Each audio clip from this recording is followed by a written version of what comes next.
Good morning student. उम्मीद करती हूँ कि आप लोग अपने अपने घरों में स्वस्थ एवं सुरक्षित होंगे।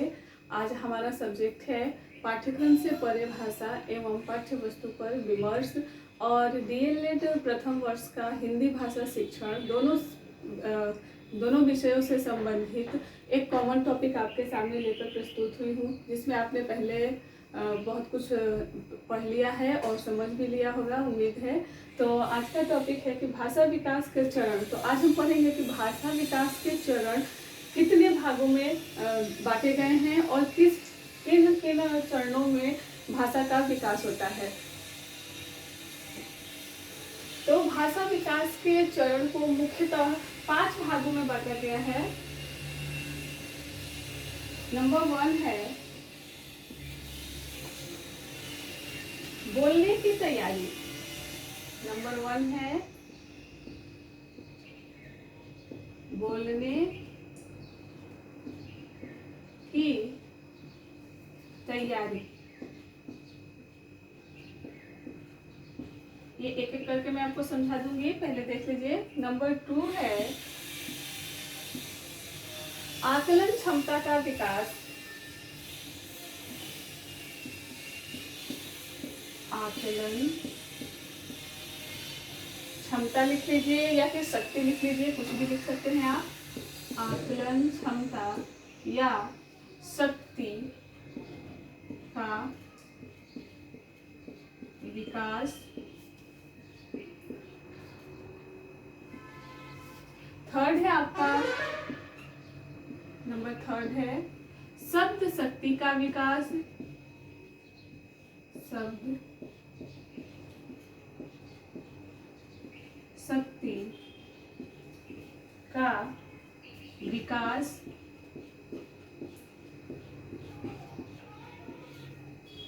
नेक्स्ट है वाक्य निर्माण का विकास। 4th है वाक्य निर्माण का विकास।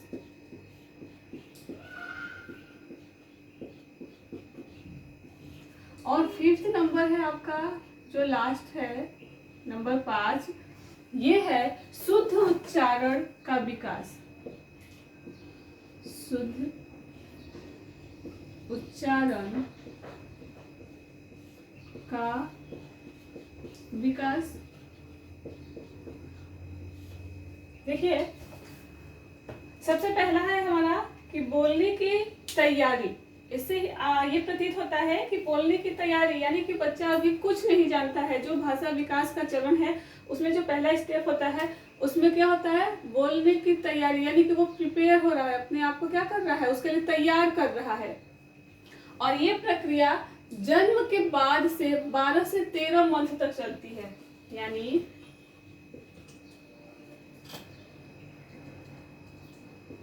जन्म के बाद से 12 से 13 माह तक जो बोलने की तैयारी होती है वो जन्म के बाद स्टार्ट होती है, यानी जन्म के बाद शुरू होती है और 12 से 13 महीने तक चलती है। इसमें बालक रोना, बलबलाना, अपने हाव भाव के द्वारा किसी चीज को समझाना। तो जब एक शिशु जन्म लेता है उसके बाद हम ये देखते हैं कि उसके भाषा में किस तरीके से विकास होता है। तो हमने ध्यान दिया होगा कि जब बालक छोटा होता है, जब वो 1 या 2 महीने का होता है, या फिर मान लीजिए कि वो 10 से 15 दिन का है या महीने दिन का है और उसको भूख लगती है, तो वो अचानक से रोने लगता है। यानी अपने भावों को वो किस माध्यम से अभिव्यक्त कर रहा है, अपनी आवश्यकता को पूरा करने के लिए उसको किसकी आवश्यकता है, भोजन की। तो उस समय वो क्या करेगा, रोना स्टार्ट करेगा, जिससे हमें इस बात का पता चलने लगता है कि बच्चे को क्या है, भूख लग गई है। और जब वो 2 से 3 महीने में प्रवेश करता है तो वो बोलने की कोशिश करने लगता है। जो आसपास उसके पर्यावरण में चीजें घटित होती हैं या फिर होती रहती हैं, उनको देख करके वो अपने अंदर के भावों को प्रकट करना चाहता है, जो कि वो शब्दों में व्यक्त नहीं कर पाता। लेकिन आपने भी ध्यान दिया, आला ला बाबा बाबा करता है, जिससे हम उसको और उकसाते हैं, हाँ बोलो बोलो, क्या बोलना चाहता है, बेटे को क्या चाहिए, ऐसे ऐसे बहुत सारी चीजें होती हैं। तो उसमें क्या होता है, वो तैयार कर रहा है अपने आप को भाषा को बोलने समझने के लिए, वो समझने की कोशिश कर रहा है। उसके बाद वो क्या करता है कि उसके जो हाव भाव होते हैं, अंग प्रत्यंगों को जो हम देखते हैं, उसको कोई चीज चाहिए तो उस तरफ वो क्या करता है, जैसे जैसे स्टेप वाइज, जैसे जैसे अब वो 3-4 महीने के बाद, जब वो 6 महीने का होता है तो घुटने के बल उसकी तरफ भागना, उस चीज को मांगने के लिए अपने हाथ पैर पटकना। तो इन सारी चीजों से क्या होता है, भाषा को बोलने की तैयारी में वो अपने आप को तैयार करता रहता है। तो यहाँ से भाषा का जो विकास होता है वो पहला चरण होता है भाषा के विकास का, तो बोलने की तैयारी। यहाँ पे आया आकलन शक्ति का विकास। ये आकलन शक्ति का जो विकास होता है, ये शब्द संरचना यानी कि शब्द सीखने से पहले का होता है। एक बालक जो 4 या 5 मंथ का है या 6 से 7 मंथ का है, आपने ये ध्यान दिया होगा, आम बोलचाल की भाषा में अगर हम देखें तो आकलन का मतलब है किसी भी चीज की नकल करना, चोरी करना। आपने ध्यान दिया होगा कि बालक है, वो किसी भी चीज को अगर किसी को करते हुए देखा, सपोज कर लीजिए वो अगर देख रहा है कि कोई उठा करके किसी चीज को और फेंक रहा है, तो उसके हाथ में जब भी कोई चीज आएगा वो उस चीज को उठा के फेंकना स्टार्ट करेगा, यानी उसने उस चीज को क्या किया, ग्रहण कर लिया। यानी कि वो बालक के अंदर की वो क्षमता जिससे वो दूसरे के द्वारा किए गए कार्यों को और क्रियाओं को क्या करता है, ग्रहण करता है। तो उसको हम क्या कहते हैं, आकलन शक्ति। यानी जो दूसरा स्टेप है वो बालक के अंदर आकलन शक्ति का विकास करना है। यहाँ पे आ रहा है शब्द शक्ति का विकास। देखिए, शब्द शक्ति का विकास ऐसे देखा जाए तो बहुत ही तरीके से होता है। बालक की अपेक्षा अगर बालिकाओं में देखा जाए तो हर तरीके से बालिकाओं में ज्यादा शब्द शक्ति का उपयोग और प्रयोग तेजी से होता है, तीव्रता से होता है। लेकिन जो बालकों के अंदर, खास तौर पे यहाँ पे जो बालकों के अंदर शब्द शक्ति का विकास बताया गया है वो 2 रूपों में बताया गया है। पहला है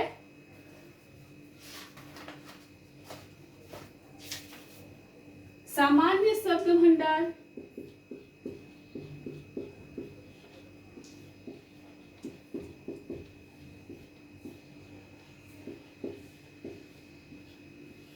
और दूसरा हम यहीं पे लिख लेते हैं आप लोग की सुविधा के अनुसार, और दूसरा है विशिष्ट शब्द भंडार।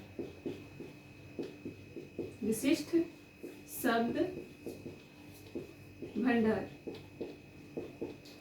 देखिए, अब जो पहला है सामान्य शब्द भंडार, इसके अंतर्गत बालक, वैसे हम बोलते हैं कि जब बड़े होते हैं तब हम संज्ञा, सर्वनाम, क्रिया सब चीजें पढ़ते हैं, लेकिन जाने अनजाने में, आपको पिछली क्लास में भी हमने बताया था कि हम अपने भाषा में या फिर हम अपने कार्यों में सब जो भाषाई व्याकरण है उसका बखूबी प्रयोग करते हैं, लेकिन हमें उस चीज का ज्ञान नहीं होता है या हमें वो ज्ञात नहीं होता है कि हम उस चीज का उपयोग कर रहे हैं। जैसे बालक का नाना, नानी, पापा या खेलना, भूख लगने पे खाना मांगना, कि खाना कोई खा रहा, ये जितने शब्द वो सीखता है वो सामान्य शब्द भंडार के होते हैं, जिसमें संज्ञा, सर्वनाम, विशेषण, क्रिया सब क्या होता है, समाहित होता है। तो उसको कहा जाता है कि सामान्य शब्द भंडार। जो विशिष्ट शब्द भंडार है उसके अंतर्गत वो बहुत सारी चीजें सीखता है।